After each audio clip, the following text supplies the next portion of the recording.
En el municipio de Antequera, las gentes siempre han vivido con mucho fervor su pasión cristiana.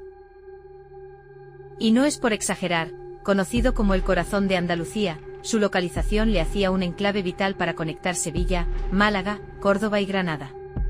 Debido al trasiego de peregrinos, hombres de negocio y todo tipo de gentes, era preciso que aquella pedanía estuviera dispuesta para dispensar alojamiento y un buen plato caliente a quien lo requiriese. Y es así como empieza esta historia. Cerca de Antequera, un pequeño pueblo nació con origen de esta necesidad. Una antigua posada, fundada entre el siglo XVIII y XIX, fue la piedra angular para un posterior asentamiento de españoles que fueron conformando lo que hoy conocemos como este pequeño pueblo, cuyo nombre nos guardaremos para el anonimato de sus protagonistas. Solo es preciso que tengáis bien en mente la fundación de esta posada, donde miles de personas se fueron hospedando durante siglos. Todos tenemos algún amigo o familiar que ha tenido una experiencia paranormal. Crea o no en ellas. Muchas veces, nosotros mismos las hemos experimentado. Estas son algunas de ellas. Te puede ocurrir en cualquier vivienda, en cualquier barrio, en cualquier ciudad. El misterio no entiende de lugares predilectos. Si quieres compartir tu experiencia, recopilamos y subimos en vídeo todo tipo de testimonio paranormal.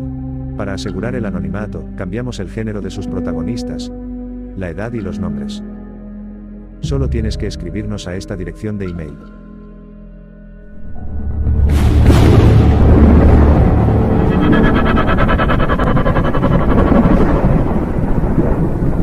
Bienvenidos al canal Butifighter. Estos son testimonios paranormales. Laura era por entonces una chica vivaz y llena de alegría de 20 años de edad.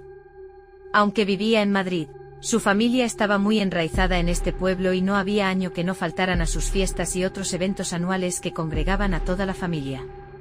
Eran los incipientes años 2000, en un caluroso mes de agosto. Coincidiendo con las Perseidas, es decir, la lluvia de San Lorenzo, las fiestas de verano eran el momento más emocionante del verano para Laura. Es por ello que era una fecha grabada en rojo en el calendario, a sabiendas de que esas semanas en el pueblo, junto a su familia, era motivo de encuentro y felicidad. En estas fechas se reunían tíos, primos y abuelos en torno a la antigua casa de la bisabuela de la familia. Y aquí es donde comienza la historia. La bisabuela era una mujer mayor, de semblante curtido por su avanzada edad. Le gustaba disfrutar de la compañía de sus bisnietos, así como llenar de nuevo la casa de su joven alboroto e interesantes conversaciones con sus hijos y nietos. En cuanto la familia de Laura llegaba al pueblo, cosa que costaba entre 4 y 5 horas de trayecto en coche, Laura salía del coche corriendo para abrazar a su bisabuela y sentir su fragancia única y especial. El olor de los hornos de leña y el cotidiano silencio del pueblo por el día era lo que más deseaba sentir. Al menos por el día, porque era bien sabido que la noche sería eclipsada por las fiestas y feria del pueblo.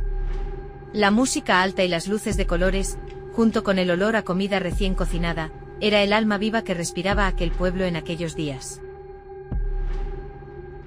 A Laura le gustaba mucho hablar con su bisabuela, pues es bien sabido que a Laura le gusta mucho la historia. Conocer el pasado de su familia y su pueblo es algo que cree muy importante para saber quién es y por qué es como es ella. Es por ello que su bisabuela siempre le contaba historias de la familia. Historias que trataban de sus padres, sus tíos o sus abuelos cuando eran niños o adolescentes. Sin embargo, también tenía historias que contar de su difunto marido, o hasta de su padre, el tatarabuelo de Laura. Como podéis imaginar, a Laura le encantaba conocer todas aquellas historias, aunque algunas veces esas historias no eran de su agrado. Si hay una cosa que nuestra joven protagonista no deseaba eran historias extrañas, esas de color oscuro que tocan temas misteriosos, por no decir paranormales. Y es que su bisabuela no le guardaba ningún secreto, esa casa donde dormía toda la familia en aquellas fechas tan señaladas estaba manchada con fenómenos inexplicables.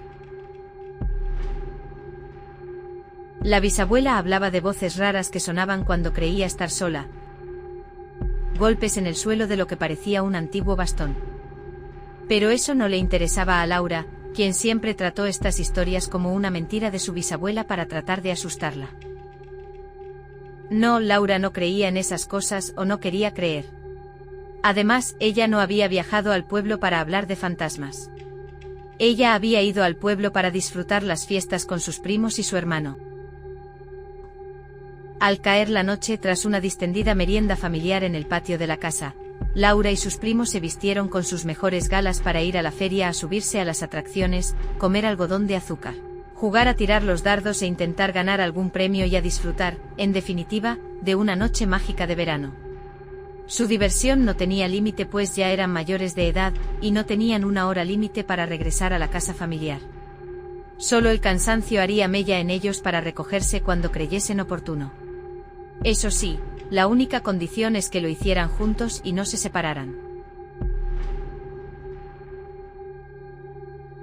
Llegado el momento en el que los cuerpos piden más almohada que coches de choque, Laura y sus dos primos comenzaron su regreso hacia la casa. La noche era clara y solo unas pocas farolas iluminaban levemente el camino asfaltado que llevaba al corazón del pueblo, donde se encontraba esta singular casa. Según se acercaron a la casa, Laura hizo ademán de sacar las llaves con las que ingresar por la puerta y, directamente, subir todos a la segunda planta de la casa donde sus primos y ella dormían en una misma habitación. Es entonces cuando lo inusual hizo acto de presencia. Laura había dejado de sacar las llaves del bolso y se había quedado quieta en mitad de la calle. Sus primos la miraban extrañados. Pero Laura tenía un motivo para haberse detenido. Desde el ventanal doble de su habitación de la segunda planta, parecía vislumbrarse una figura alta y corpulenta que los miraba sin movimiento alguno. Eso era del todo extraño pues los únicos hombres de la casa no dormían siquiera en esa planta sino en la primera, y a esas altas horas de la madrugada no parecía tener sentido que su padre o su tío les esperaban en la oscuridad del cuarto, mirando por la ventana sin movimiento alguno. Tal fue el sobresalto de Laura que las llaves se cayeron al suelo. Motivo suficiente para que el ruido de las llaves desconcentrara por un momento a Laura de su objetivo y se agachara a recogerlas. Fue entonces cuando, regresando a mirar hacia arriba, no vio nada en aquel ventanal. Lo que fuera que hubiera allí ya no estaba acechándoles. Su piel se erizó por un momento, aunque la noche era cálida, y a pesar de las insistentes preguntas de sus primos, Laura no dijo nada y entró en la casa con gran premura, como intentando convencerse de que aquello no había podido ocurrir. Aquella noche Laura no pudo dormir tanto como quisiera, debido a sus pensamientos. Mañana necesitaba contárselo a alguien. Ya por la mañana, la familia se reunió a desayunar como siempre hacían en el gran salón de aquella casa. Entre múltiples conversaciones de cómo había ido la noche anterior, Laura preguntó a su madre sobre aquel incidente de la noche. Le contó lo sucedido sin que nadie más de la mesa fuera a poder escucharle, pues la vergüenza que sentía de acaparar un tema tan excéntrico como un fantasma no era plato de buen gusto para ella. Su madre, sin embargo, le sonrió y le quitó hierro al asunto. Sabía de la sensibilidad de Laura con estos temas y simplemente se dedicó a tranquilizarla y decirle que el cansancio de la noche debió jugarle una mala pasada. Así lo creyó Laura, pero no su bisabuela, que de un modo sigiloso había escuchado toda la conversación entre madre e hija. Aquel día transcurrió sin ningún tipo de sobresalto más allá de las carreras en bicicleta por las cercanías, las horas jugando al futbolín del bar del pueblo y los paseos con los amigos del pueblo que hacía tanto tiempo que no se veían. Y fue así como Laura, tras llevar un buen rato jugando en la calle con sus primos pequeños, entró un segundo a beber agua a la cocina. Para ello debía cruzar la entrada de la puerta donde su bisabuela, sentada en su mecedora, se encontraba mirando a sus bisnietos. ¿Ya estás cansada de correr por hoy, Laura?, le dijo la anciana a Laura. Sí, Bisi, por hoy ya he jugado bastante y debo reservarme para otra noche de feria y amigos, respondió Laura con una sonrisa en la cara. La mujer no había iniciado la conversación casualmente, sino quería comenzar una conversación que tiempo atrás ya había dejado a mitad con su bisnieta. Y es que la bisabuela continuó. Esta mañana he escuchado lo que le contaste a tu madre sobre lo que te pasó anoche. Tú sabes bien la historia de esa casa, ¿verdad? Claro, Bisi, conozco muy bien su historia porque es algo que me encanta conocer. Pero no veo por qué debería haber relación entre la historia y lo que creí ver ayer. Lo que ayer viste, cielo, apuntilló la bisabuela. Lo que viste ayer es lo mismo que yo he escuchado algunas tardes en soledad de esta gran casa. Lo que he sentido en su suelo a través de esos golpes de bastón que nadie puede acometer. Sabes bien que yo he recorrido descalza el Paseo Real entero hasta llegar a la ermita del Cristo de la Verónica para pedirle que cesaran aquellos golpes de bastón. Y gracias a esa penitencia, cesaron antes de que tú nacieras. Laura ya no sonreía y miraba fijamente a su abuela, con un sentimiento de contradicción al sentir pasión por escucharla, pero, a la vez, no querer escuchar la historia que sentía que iba a escuchar de ahora en adelante. Tú sabes bien, continuó la bisabuela, que mi suegro amaba por encima de todo esta casa. Esta casa, hoy una casa familiar de grandes dimensiones, fue antaño la primera posada de la pedanía, por motivo de la gran cantidad de gente que cruzaba estas tierras y que requería un lugar donde descansar. Es así como hace 200 años fue construida por los abuelos de tu bisabuelo, que en paz descanse. Todo comenzó cuando hace mucho tiempo un sacerdote dejó embarazada a una monja del claustro de Antequera. En aquella época, no hace falta decirte que estaba muy mal visto que cosas así ocurrieran.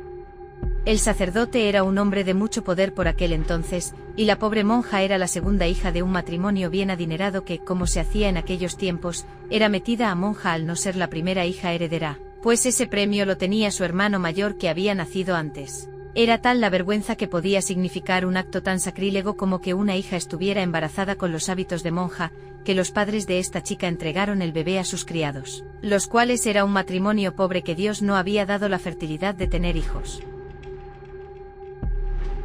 Es así como este bebé pasó a ser el hijo de esta pareja, la cual también recibió una gran suma de dinero y unas tierras en pago de su silencio. Lo importante era que este suceso nunca se conociera y así poder salvar la honradez de la familia. Así fue como esta humilde pareja construyó esta posada en el mismo suelo que hoy pisas. Una posada que se construyó antes siquiera de existir este pueblo, pues eso sucedió a raíz de convertirse en un lugar de parada para todo tipo de transeúntes. Gente buena pero también gente mala. La habitación en la que duermes fue reformada en varias ocasiones porque en sus gruesas paredes había marcas de agujeros de bala. En esta casa ha muerto gente que no conocemos su nombre ni el motivo de ese final suceso. El asunto es que tu tatarabuelo fue a la mili y allí le llamaban Paco Chuza. Pero un buen día su padre y antiguo criado le contó que ese no era su verdadero nombre. Que su nombre auténtico era Antonio González Sarmiento. Antonio se casó y tuvo 3 hijos con su primera esposa, aunque se separó y llegó a criarlos con su segunda esposa, con la cual no tuvo ningún hijo biológico. El tercero de ellos ya sabes quién es, querida. Mi amado Paco, tu bisabuelo. Fue él quien, siendo el único de los 3 hermanos que se quedó en el pueblo, heredó su parte de la posada y la convirtió en la casa que hoy habitas. Pero tu tatarabuelo ya no descansaba tranquilo a su muerte, pienso yo, pues nunca conoció a sus padres biológicos y por eso la casa no le trae la paz que debería. A fin de cuentas, fue pagada con el dinero que sus padres le dieron a sus padres adoptivos para deshacerse de él. Tu tatarabuelo gustaba de pasear elegante con su bastón y con paso firme. Y es por eso que no solo yo le he oído en noches pasadas. Tu tía, lo sabes bien, también ha visto sombras en los pasillos y objetos cambiarse de lugar. Hasta tu padre reconoce haber oído como alguien le llama por su nombre o incluso una vez me confesó que notó como alguien le agarraba por el hombro en el mismo umbral de la puerta donde hoy dormís tus primos y tú. Laura estaba helada con la cara blanca, mirando a su bisabuela con una sensación de malestar. La bisabuela notó esta situación, y no perdió un segundo en abrazar a su bisnieta para decirle al oído: no te cuento esto para asustarte, cielo, te lo cuento para que sepas que has visto. No es algo que te vaya a causar dolor ni miedo. Es parte de esta familia, parte de esta casa. Y debes conocerlo para conocer lo que tú tanto amas, nuestra historia familiar. Fue así como Laura acabó caminando dirección a su habitación con el motivo de cambiarse de ropa y, de paso, sentir aire fresco que entraba por aquel ventanal que la noche anterior le había dado tan gran disgusto. La noche fue como se esperaba que sería, una nube de risas, bromas, atracciones de feria y una rica cena improvisada del puesto de patatas rellenas. Laura disfrutaba desinhibida de aquella fantástica noche de verano, pero una pequeña parte de ella aún pensaba en aquello que le había confesado su bisabuela. Pero ella no creía en esas cosas y su madre tendría razón seguramente. Ella nunca había vivido nada raro en su vida, y lo de anoche había sido una simple ilusión de su mente. Esas cosas no le agradaban y además, no creía en todo lo que decían haber experimentado su tía o su padre. Así fue como la noche de diversión acabó como de costumbre y los primos y Laura regresaron a la casa familiar. Esta vez, como en la infinidad de ocasiones anteriores a la noche anterior, nadie estaba en la ventana y nada había pasado en su regreso ni en su ingreso en la cama. Laura puso su móvil a cargar, el cual quedó con una leve luz blanca, y se acostó felizmente deseando recuperar las fuerzas que había invertido en tanta diversión, empleada en las fiestas del pueblo. Y así intentó caer dormida, pero no parecía estar lo suficientemente cansada como para dormirse del tirón, cosa que sus primos ya hacían. Laura dormía en un colchón hinchable que habían puesto en el suelo, su otro primo dormía en el sofá cama y el más pequeño dormía en una litera que se encontraba al lado de Laura. Dormir en aquel colchón hinchable era terrible, pues la sábana que lo tapaba se salía por las esquinas y le daba calor. Así se pasó media noche intentando colocarla mientras oía de fondo la música de la feria. Así fue como Laura pasó una hora aproximadamente, luchando contra su insomnio para dormir como ya deberían estar haciendo todos los demás miembros de la familia. Pero esa noche no sería una noche cualquiera.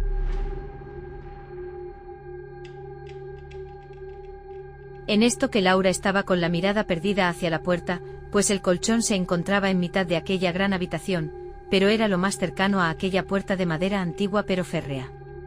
La habitación hacía como una especie de L, de tal modo que el colchón se encontraba en lo que podríamos llamar un pasillito dentro del cuarto, antes de llegar al sofá cama y la litera donde dormían los primos. Laura, una vez más, se incorporó para volver a meter las sábanas que tanto incordio le estaban dando como para no dormir. Es entonces cuando ve un pie, algo como cuando ves una silueta que se recorta en la oscuridad.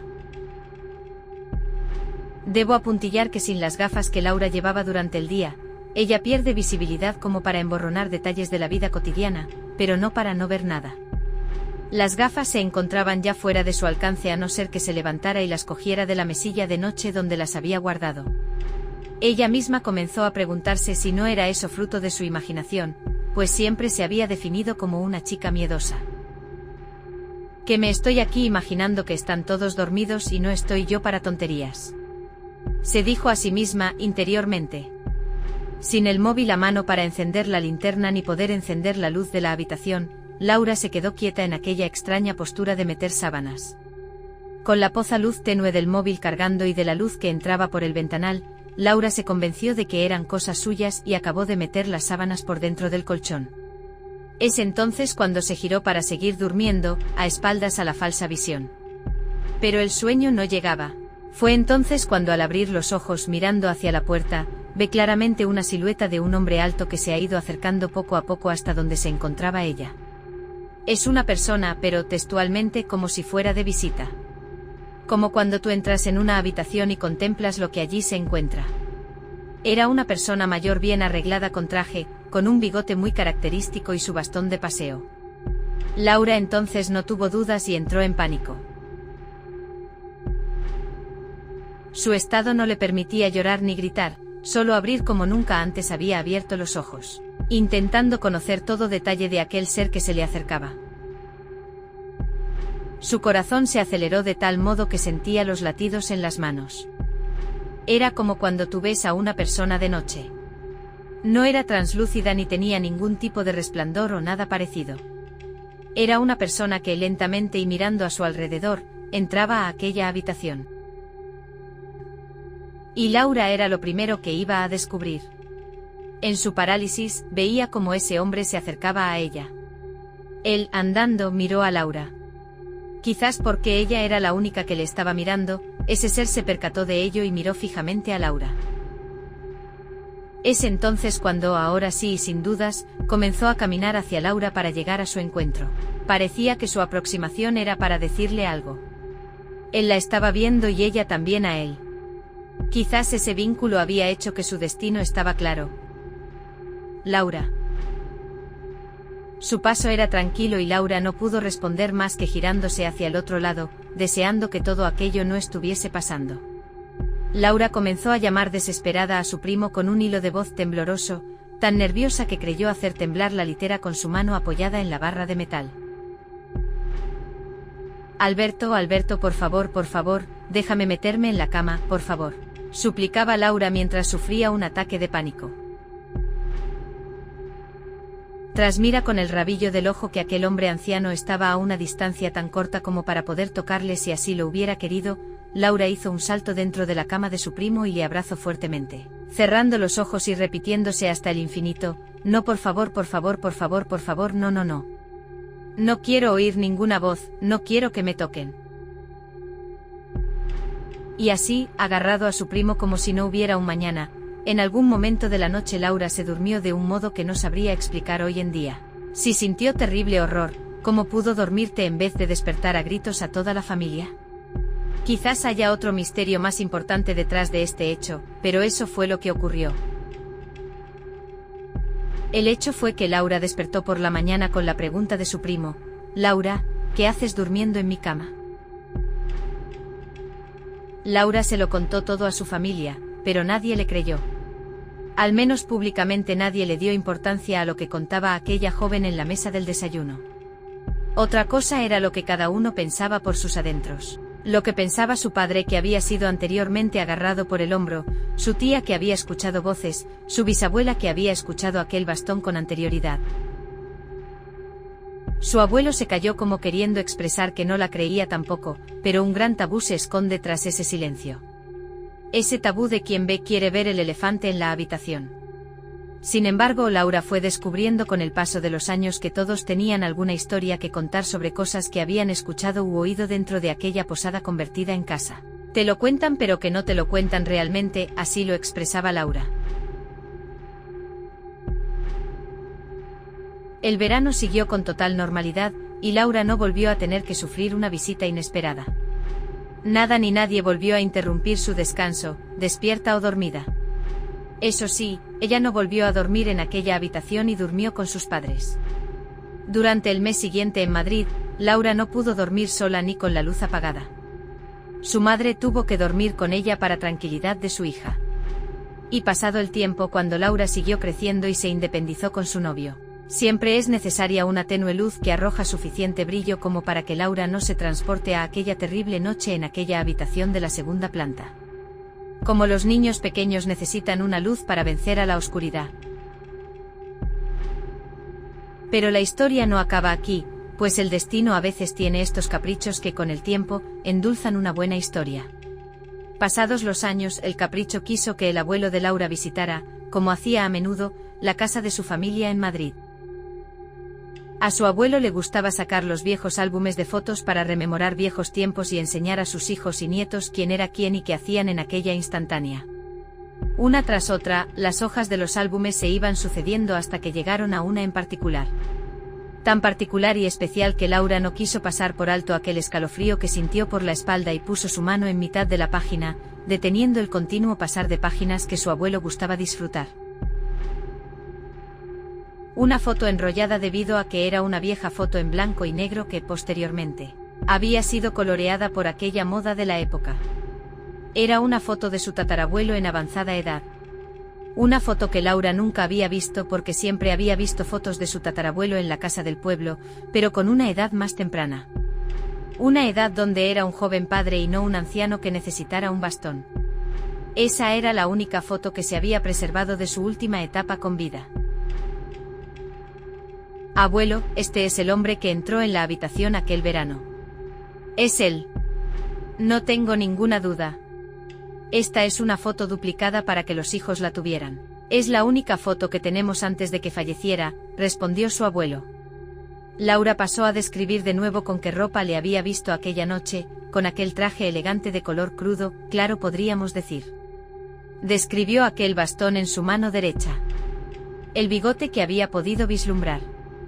A lo que su abuelo le confesó que con un traje así había sido enterrado, pues en aquella época era costumbre enterrar a los muertos con sus mejores galas que ya no volverían a disfrutar en vida. Laura ya no estaba ya asustada, sino aterrada.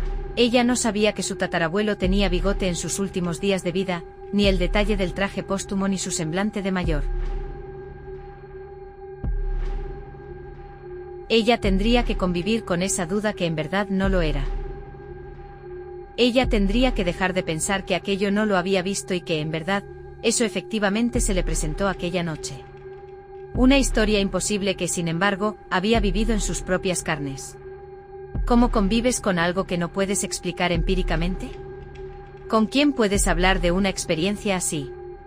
Muchos te tomarían por loca, por trastornada.